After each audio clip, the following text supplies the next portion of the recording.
আগামীকাল 10 জুলাই রানাঘাট দক্ষিণ বিধানসভা এলাকায় নির্বাচনকে কেন্দ্র করে রানাঘাট কলেজে খোলা হয়েছে ডিসিআরসি সেন্টার।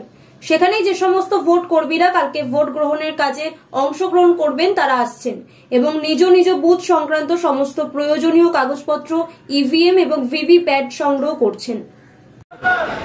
এখনো তো দেখছি খুব ভালো আছে, কিন্তু ভোট হয়ে যাওয়ার পরে কি থাকবে সেটাই হচ্ছে বিষয়টা। আচ্ছা, আমরা দেখেছি যে ভোট নেওয়ার সময় কি হচ্ছে ঠিক থাকে, কিন্তু ভোট নিয়ে যখন আমরা এখানে আসি তারপরে কিন্তু আমাদের নিরাপত্তাটা ঠিক থাকে না। আচ্ছা, ধন্যবাদ দাদা। আগামীকাল তো উপনির্বাচন, আপনারা তো ভোট করবেন, আপনারা ডিসিআরসিতে এসছেন আপনাদের সরঞ্জাম নিতে। আচ্ছা, পুলিশের পক্ষ থেকে কতটা নিরাপত্তা আপনাদের জন্য রয়েছে? এই মুহূর্তে বলা খুব মুশকিল আর কি। নিরাপত্তার বিষয়টা সবসময় নির্ভর করে আমি যে স্পটে রয়েছি সেই স্পটের উপরে। সেখানকার নিরাপত্তার ব্যবস্থা আমি এখানে বসে থেকে নিশ্চয়ই বলতে পারবো না, এখানে গেলে দেখতে পাবো। লোকসভা নির্বাচনে তো আপনারা একইভাবে কাজ করেছেন, তা উপনির্বাচনে কোথাও মনে হচ্ছে যে একটুখানি সমস্যা হতে পারে?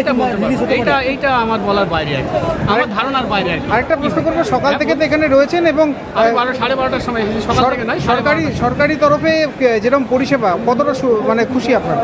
সরকারি পরিষেবা বলতে পারবো না, আমি এখানে এসে হাজিরা দিয়েছি, রিজার্ভ রয়েছি। বাকি বিষয়টা আমার এখনো মানে কি বলবো জানার বাইরে রয়েছে আর কি। সরকারি যে সমস্ত পরিষেবা দিয়ে থাকে যেখানে দেওয়ার কথা আর কি, তো তারা বলতে পারবেন। আমি এসে এখানে বসে রয়েছি পাখার তলায়, বেশ নির্বিষ।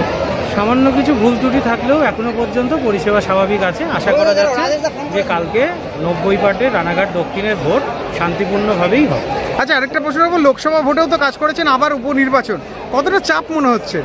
হ্যাঁ, আমরা যারা ভোট কর্মী এবং যারা বিডিও বা সরকারি স্টাফ আছে তাদের ওপর একটা মনস্তাত্ত্বিক চাপ তো রয়েছেই, কিন্তু যেহেতু এটা একটা কর্মের মধ্যেই পড়ে সেহেতু সঠিকভাবেই এই কাজটা করতে হবে এবং দিনটা ভালোভাবেই অতিক্রান্ত হয় বলে আমি মনে করি। আপনাদের নিরাপত্তা কতটা?